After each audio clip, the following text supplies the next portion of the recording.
धाराशिव जिल्ह्यात सन 2023-24 मध्ये सरासरीपेक्षा अत्यल्प पर्जन्यमान झाले, त्यामुळे जिल्ह्यामध्ये चारा टंचाई उद्भवण्याची शक्यता आहे। तसेच जिल्ह्यातील वाशी, धाराशिव, लोहारा हे तालुके दुष्काळग्रस्त घोषित झाले आहेत। त्या अनुषंगाने जिल्ह्यातील गुरांचा चारा, गवत, वैरण जिल्ह्याबाहेर अन्यत्र वाहतुकीस बंदी घालण्यात आली आहे। तसेच हे आदेश 31 जानेवारी पासून पुढील आदेश येईपर्यंत अंमलात राहणार आहेत, अशी माहिती पशुसंवर्धन उपायुक्त यांनी दिली आहे।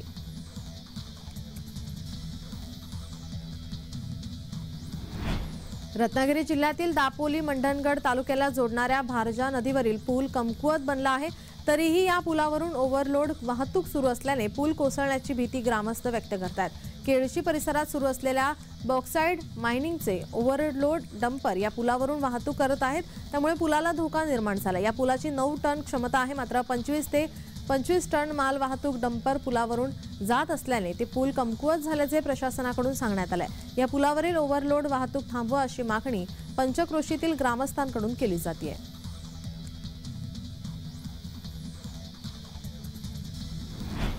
यशस्वी जयस्वालने दुहेरी शतक झळकावून इतिहास रचला आहे। सचिन तेंडुलकरचा विक्रम मोडून जागतिक क्रिकेटमध्ये खळबळ माजवली आहे।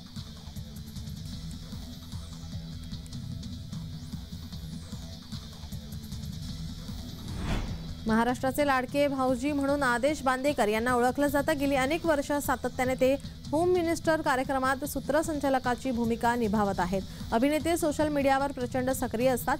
त्यांनी नुकताच प्रवासादरम्यान आलेला एक अनुभव सोशल मीडियावरती शेअर केला आहे। आदेश बांदेकर यांनी त्यांच्या इंस्टाग्रामवरती महामार्गावर प्रवास करतानाचा एक व्हिडिओ शेअर केला आहे। वाई मुंबई प्रवास सुरू असताना खंबाटकी बोगद्यामध्ये 1 तास ते अडकून होते। ही वेळ कोणावरच येऊ नये, पुन्हा प्रवास सुरू केल्याबद्दल खंबाटकी परिसर पोलीस आणि क्रेन चालकांचे धन्यवाद, असे कॅप्शन त्यांनी या व्हिडिओला दिले आहे।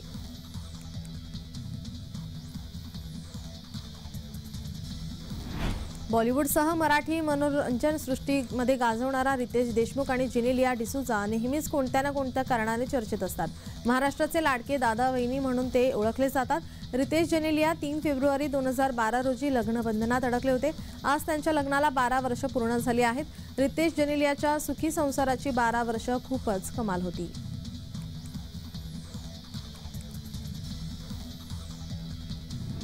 अयोध्येमध्ये मोठ्या प्रमाणात भाविकांची रेलचेल पाहायला मिळते। 22 जानेवारीला झालेल्या प्राणप्रतिष्ठा सोहळ्यापासून गेल्या 11 दिवसात सुमारे 25 लाख भाविकांनी अयोध्येतील राम मंदिराला भेट दिली।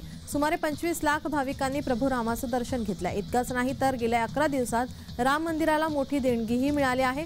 राम मंदिराला गेल्या 11 दिवसात 11 कोटी रुपयांची देणगी मिळाली आहे। राम मंदिराच्या दानपेटीत 8 कोटी रुपये आणि चेक आणि ऑनलाईन व्यवहाराद्वारे सुमारे 3.5 कोटी रुपये जमा झाले आहेत।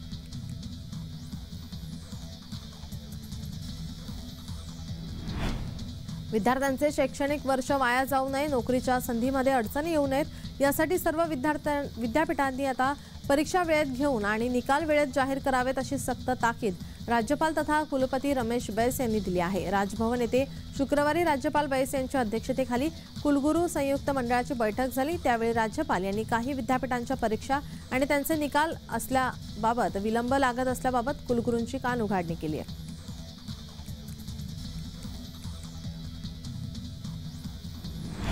गेल्या 7 दिवसांपासून सुरू असलेल्या काशी शिव महापुराण कथेचा समारोप झाला। वणी शहरात परत एकदा काशी शिव महापुराण कथा लवकरच होणार असल्याचे खुद्द कथावाचक प्रदीप मिश्रा यांनी जय महाराष्ट्र वृत्तवाहिनीला सांगितलंय। शिवभक्तांसाठी ही आनंदाची पर्वणीच म्हणावी लागेल।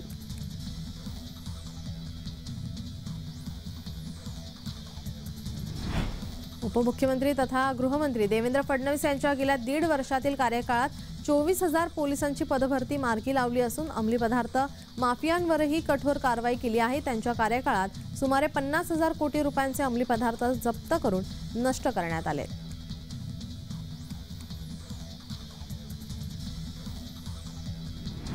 गीतकार जावेद अख्तर यांच्या तक्रारीच्या आधारे अभिनेत्री कंगना रणावत हिच्या विरुद्ध सुरू असलेल्या मानहानीच्या फौजदारी खटल्याला उच्च न्यायालयाने शुक्रवारी स्थगिती देण्यास नकार दिला। त्यामुळे कंगनावर चालवण्यात येणारा हा खटला सुरूच राहणार आहे।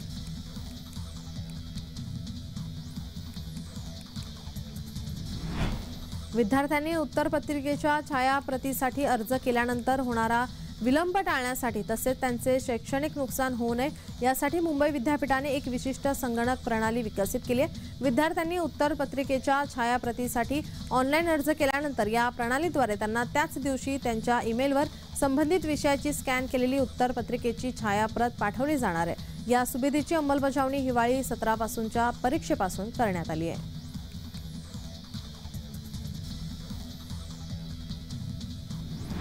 मुंबई महापालिकेच्या शिक्षण विभागाचा 3,487 कोटी रुपयांचा अर्थसंकल्प अतिरिक्त आयुक्त अश्विनी भिडे यांनी महापालिका आयुक्त प्रशासक इक्बाल सिंह चहल यांना शुक्रवारी सादर केला। गेल्या वर्षीच्या तुलनेत शिक्षण विभागाच्या अर्थसंकल्पात 150 कोटी रुपयांनी वाढ करण्यात आली। मात्र पालिकेने गेल्या वर्षी एकूण अर्थसंकल्पाच्या तुलनेत शिक्षण विभागासाठी 6.16% तरतूद केली होती। यंदा एकूण अर्थसंकल्पाच्या तुलनेत शिक्षण विभागासाठी 5.83% तरतूद केल्याने शिक्षणावरील खर्च कमी केल्याची चर्चा आहे।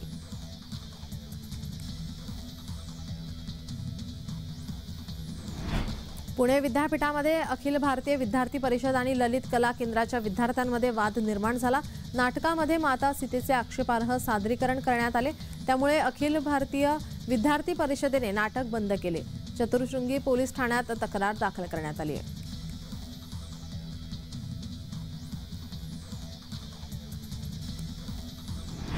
विनापरवाना घातक अग्निशस्त्र बाळगल्याप्रकरणी स्थानिक गुन्हे शाखेच्या पथकानं एका 29 वर्षीय युवकाला ताब्यात घेतला आहे। त्याच्याविरुद्ध कलम 325 भारतीय हत्यार कायद्यान्वये कारवाई केली आहे।